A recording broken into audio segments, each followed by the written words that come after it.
All right, what's up, Dragon Brood? We're getting into the final stages here on day 10, I think, of previews. And there's going to be like one more day. I don't know if we're going to cover it because it's usually just some commons and uncommons. So following this, we might just do a wrap up. But of course, like always, we want you to subscribe because we're going to do some stuff with a couple other creators, reviewing top cards, budget cards, all that stuff. So if you want to know things you should craft or not, go ahead and follow so you can get those videos. For now, though, we have some cards to talk about in Aetherdrift. Locust Spray, a black instant. Target creature gets -1/-1 cycle for black. Alright, this is fine. Like, we have some other versions of this card pretty regularly. It's just one black, -1/-1. Usually don't make it in constructed, but it's a pretty solid limited card. Howler's Heavy. 3 and a blue for a 3/4 seal pirate. A seal pirate. Okay, cool. Cycling for 1 and a blue. And when you cycle this card, target creature or vehicle an opponent controls gets -3/-0 till end of turn. This is a little bit of an interesting one because I don't know how likely I would be to play this type of card. However, because we know that the blue-red decks that want you to discard and draw or whatever are a thing, cycling obviously discards a card and draws a card. So this could be played in those types of decks as a cool combat trick and get you extra bonus abilities. Outpace Oblivion. Oh, that's some sweet art, actually. 2 and a red for an enchantment that starts your engines. When this enchantment enters, deal 5 damage up to one target creature or planeswalker. You can pay to sacrifice this enchantment. It deals 2 damage to each player who doesn't have max speed. This is a very interesting card because we already have some cards that are 3 mana, deal 5 damage, though generally they tend to be instants because they're limited and can't hit the opponent. So you are giving up some speed there, but well, I guess technically not giving up speed because you have start your engines, but you know what I'm saying. But the fact that it does start your engines allows it to work in those types of decks, as well as later on just being 2 damage. This is a card that seems a little gimmicky, but could actually get some play. Kickoff Celebrations. 1 and a red for an enchantment. Start your engines. When this enchantment enters, you may discard a card. If you do, draw 2 cards. We get that a lot in red. Max speed, sacrifice this enchantment. Creatures and vehicles you control gain haste until end of turn. Alright, so this is just a different version of what we've had a bunch of times before, right? And thing comes into play, you draw, discard. Then at some point, some things can have haste or get plus X or whatever. This is fine, right? We know it's playable. We know other decks like it or cards like it that are playable. It's probably just going to come down to what type of deck are you playing and what are you ultimately trying to do on which option you decide to go with. Push the limit. Oh gosh, this better be powerful for 7. But it's 5 red, sorcery. Return all mount and vehicle cards from your graveyard to the battlefield. Sacrifice them at the beginning of the next end step. Vehicles you control become artifact creatures until end of turn. Creatures you control gain haste until end of turn. Alright, I mean, that's a lot. Now, probably mostly a limited card because 7 mana is a lot for 60 card magic. But I mean, if you were dumping a bunch of stuff in the yard and you got everything out and everything has haste and you can attack with all, that's pretty strong. And you could put stuff that's kind of high cost you wouldn't otherwise normally cast, like some of the big vehicles that do some crazy stuff. So, I don't know. I mean, there's a corner case. Like, this is the type of card where it may eventually end up in a deck doing the thing it wants to do, but it's not something you're going to see in a bunch of different decks. We have Deathless Pilot. That's creepy, but cool. 1 and a black for a 2/2 zombie pilot. This creature saddles, mounts, and crews vehicles as though it were 2 power greater. You can pay 3 and a black, return this card from your graveyard to your hand. I mean, 4 is a lot to return a thing, but if you are playing something in black that needs pilots, like, why not? You have an option of getting a card back from your graveyard later, and it's okay. Alacrian Armory. 3 and a white. Artifact. Creatures you control get +0/+1, and have vigilance, so they get a bigger backside. At the beginning of combat on your turn, choose up to 1 target mount or vehicle you control. Until end of turn, that permanent becomes saddled if it's a mount and becomes an artifact if it's a creature. Okay, this is kind of cool.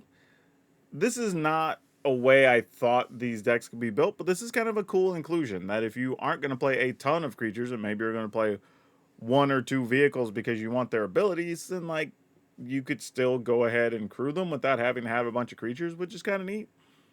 Now it is only 1, so how strong is that? Like, I don't know. Do we want to include this in the decks that could otherwise just have more creatures?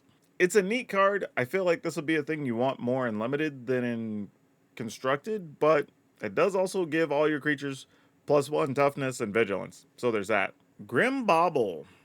That's cool. It's like a little goat demon bobblehead dashboard thing. That's funny.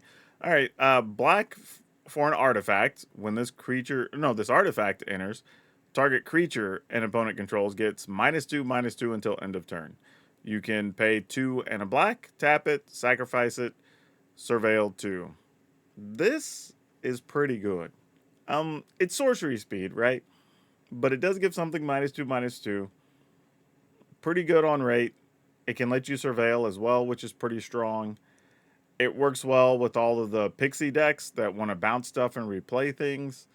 Like, there's a lot going for this card. Like, looks a little unassuming, but this could actually show up in a few spots. Howlsquad Heavy.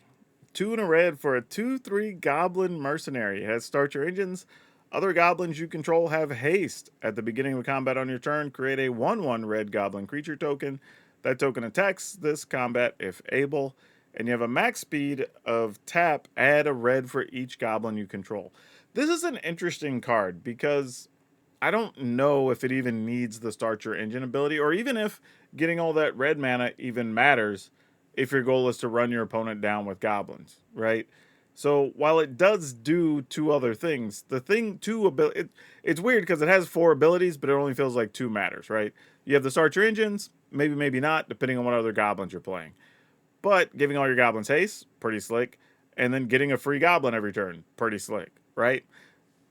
I almost don't care if the other 2 abilities exist. Like, as a 3 mana, 2/3 that makes me a goblin every turn and gives all my goblins haste, that might be decent enough on its own. All right, so for this next one, I have to go do the translator. This is actually a sweet looking piece of art, though. Looks like Coalheart Gearhulk for 1 black, red. So 5 mana for a 5/4 artifact construct that has Menace and Death Touch. When this creature enters, put target creature card with mana value 4 or less from a graveyard onto the battlefield under your control with a finality counter on it. It gains Menace, Death Touch, and Haste. Exile that creature at the beginning of your next end step. My goodness. Okay. Damn. Like, this card's actually good because it's, first off, it's a 5/4 with Menace and Death Touch for 5. So relevant abilities, 5 mana. It is 4 colored pips, so that's a thing. But it also targets a thing from either graveyard. The thing you get also gets haste, so you just get a free hit with it one time. And it has what? Menace, Death Touch, and haste. So, like, you can get Natali out, get the 2 cards, still attack with Natali. Like, why not?